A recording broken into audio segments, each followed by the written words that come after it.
On December 17th, 1989, The Simpsons premiered.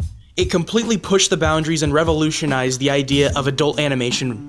A little over 3 years later, on March 8th, 1993, Beavis and Butt-Head premiered, further pushing the boundaries as to what's allowed in animation. And while these two shows pretty much paved the way for adult animation for years to come, and it certainly made the idea of adult animation okay, and we got a few examples like these, but by and large, the idea of adult animated shows wasn't exactly common as it is now. But after Comedy Central saw some success with Jonathan Katz's Professional Therapist, and with The Spirit of Christmas 2, Jesus vs. Santa spreading like wildfire, Comedy Central reluctantly took the chance with Matt Stone and Trey Parker's South Park, and greenlit them for 6 episodes. The show pushed boundaries way further than The Simpsons and Beavis and Butt-Head ever could, with 4 little boys saying shit on TV that no other cartoon would dare say ever. With a character that exists solely to die in every single episode and reappear in the next only to die all over again, with the first ever openly homosexual cartoon character, and a fucking episode entitled An Elephant Makes Love to a Pig. Fun fact, Matt and Trey actually originally wanted to call this episode An Elephant Fucks a Pig, but Comedy Central refused and changed the name to Makes Love, which doesn't really make sense because if an elephant was on top of a pig, it wouldn't be making love to it, it would be fucking it. Anyways, this initial run of 6 episodes was actually very well received. I would consider all of these episodes pretty good, especially considering how early on in the show's life they are, with the only exception being Cartman gets an anal probe. I actually don't really like this episode at all, but it's a pilot, so it's only fair that it's the worst, right? I'd say this initial 6-episode run was pretty much how you'd expect in terms of the gradual increase in quality per episode.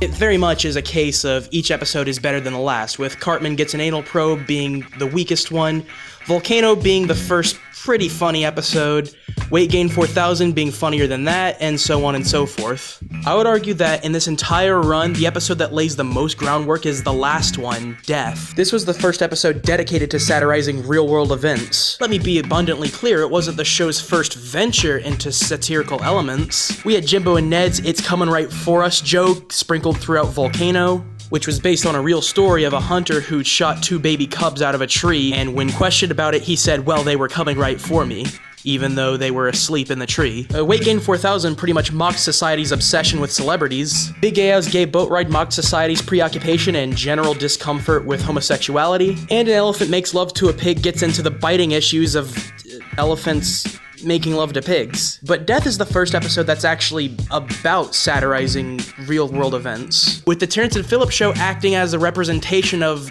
South Park, the show itself, and Sheila Bruslovsky and the rest of the South Park parents acting as protesters, being the show's stand-in for religious fundamentalist and outraged parents who were mad at South Park. This, believe it or not, is probably a very important episode in South Park's history. The plot of Sheila Bruslovsky and the mothers of South Park being outraged about Terrence and Phillip served as the basis for Ms. Bruslovsky starting the Mothers Against Canada movement in South Park Big, Long, and Uncut.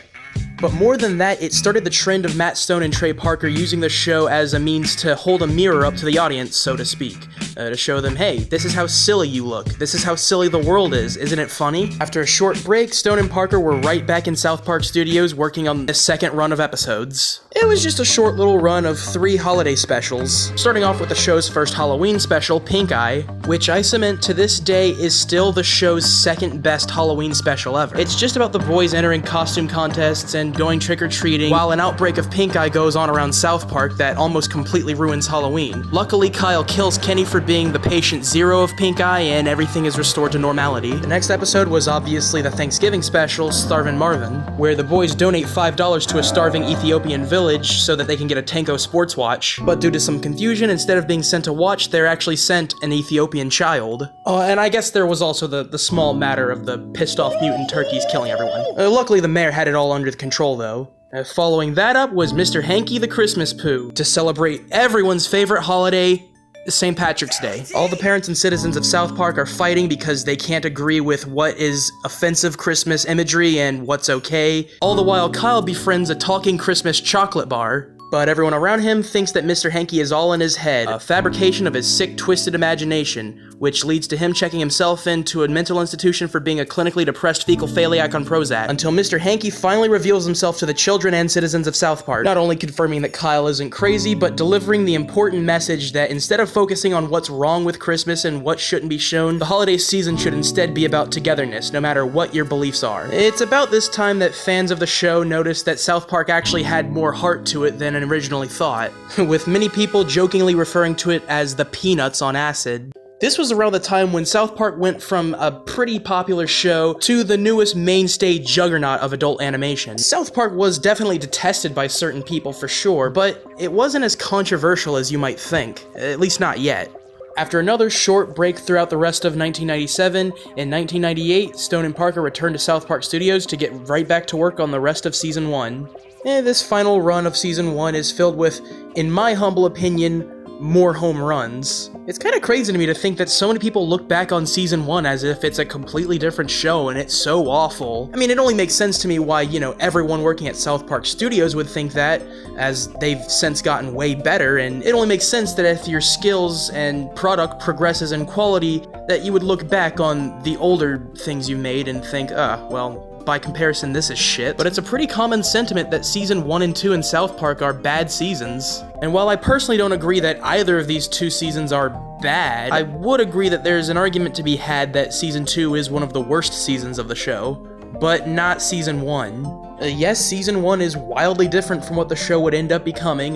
The animation is unpolished, the characters seem off from time to time. A lot of the show's more quote-unquote outrageous jokes from this era are pretty tame by the show's standards today.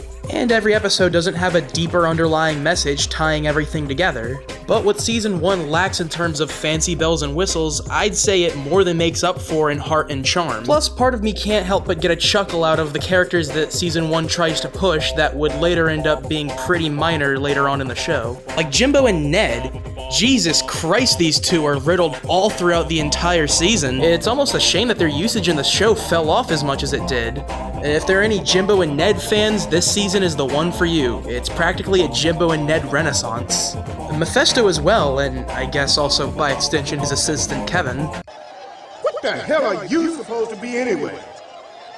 That's not important right now. I don't know, the 90s were a different time, I guess. I guess a Marlon Brando impression was relevant at the time? Who knows? It's just kind of funny to think how many characters that were background characters in this season, or mostly just incidentals, that don't get many lines would end up becoming mainstays, and how many characters this season was trying to push to be mainstays would end up becoming background characters or incidentals. It's almost as if the secondary and tertiary characters played musical chairs in terms of relevance and longevity in the series. Also, for the first season of the show, it has a lot of celebrity guest appearances. Not quite as many as there would be in Season 2, but still. George Clooney plays Stan's gay dog Sparky, Jerry Seinfeld played Turkey Number 4, Michael Buffer, the Let's Get Ready to Rumble guy, played himself in episode 10. The chick from Species plays Miss Ellen, the substitute teacher. Robert Smith from The Cure also plays himself. And Jay Leno provided Mr. Kitty's meows in Cartman's Mom is a Dirty Slut. It's also worth noting that the number of celebrities that they make fun of in this season is at an all-time low, only ripping on David Caruso, Tina Yothers, Sally Struthers, David Hasselhoff, and most famously Barbra Streisand. Oh, and also Bob Saget. Season 1 of South Park is surprisingly kind and respectful to celebrities for the most part.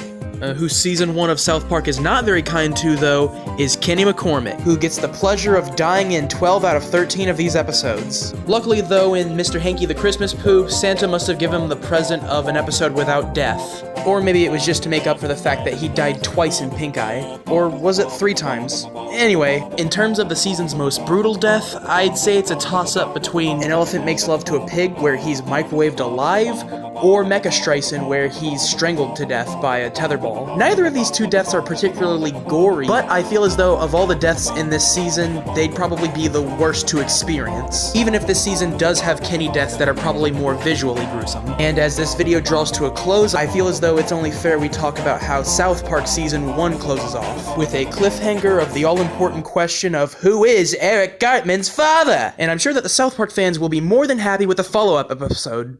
Right?